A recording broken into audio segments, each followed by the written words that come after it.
everyone, welcome back to my channel.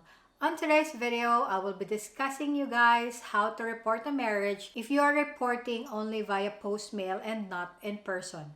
It means that if you are not located in Oslo and you have to travel far, you don't actually need to do that because you can send all the documents needed via post. So all you need to do is accomplish all the requirements such as the following. So you need to accomplish the report of marriage form, 4 signed copies, all original. Next is the foreign marriage certificate. Of course, if it's in Norwegian and not in English, you need to have it translated and apostolized in Fylkesmannen. So since I am located in Vestland, the side of Norway, I have to have it apostolized in Bergen.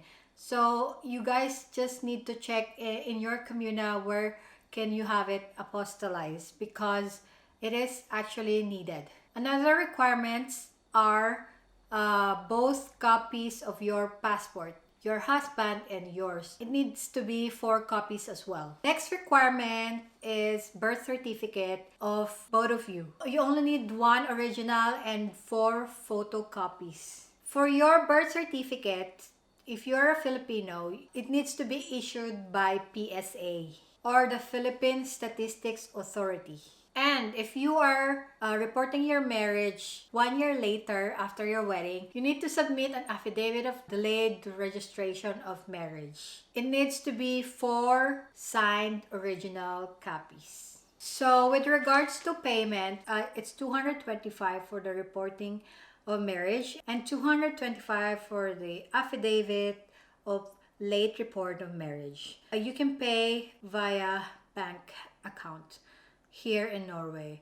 So after you pay, then you have to screenshot or to take a picture of your payment as a proof, and then you need to print it, and then you need to include it as well in the envelope. If you don't include it in the envelope, your application won't be processed. So make sure that you have the proof of payment. And of course, since you are applying via post, you need to prepare a self-addressed, self-stamped envelope so that they can send you the copies and the original copies of your documents and a receipt that they have accepted your application. It will cost you 200 plus kroner to buy that envelope.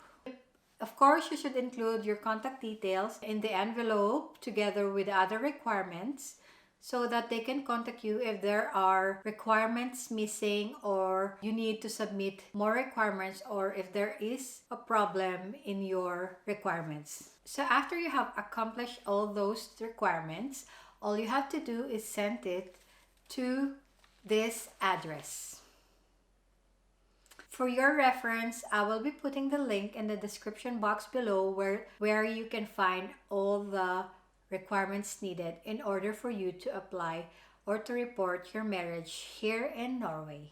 Just a reminder, guys, that you need to write legibly in all the forms that you are going to sign. You have to use all capital letters in order for them to read it properly. It is also noted at the website of the Philippine Embassy that you have to write it in all capital letters. So after you have submitted all the requirements needed, they will call you that they have received it and everything is okay if you have completed all the requirements.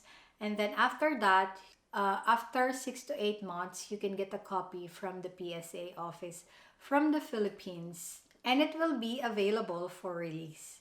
So it's like your Senomar copy from the PSA Philippine office is available after 6 to 8 months.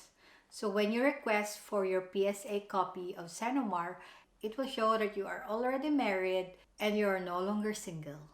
Goodbye, singleness. Charot.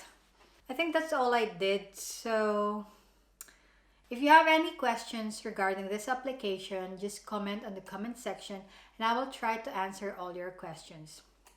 Alright everyone, thank you guys for watching and I hope you learned something from it. And if you like this video, click the like button and don't forget to subscribe to my channel in order for you to see more informative vlog in the near future. Thank you for watching. See you on my next vlog. Bye!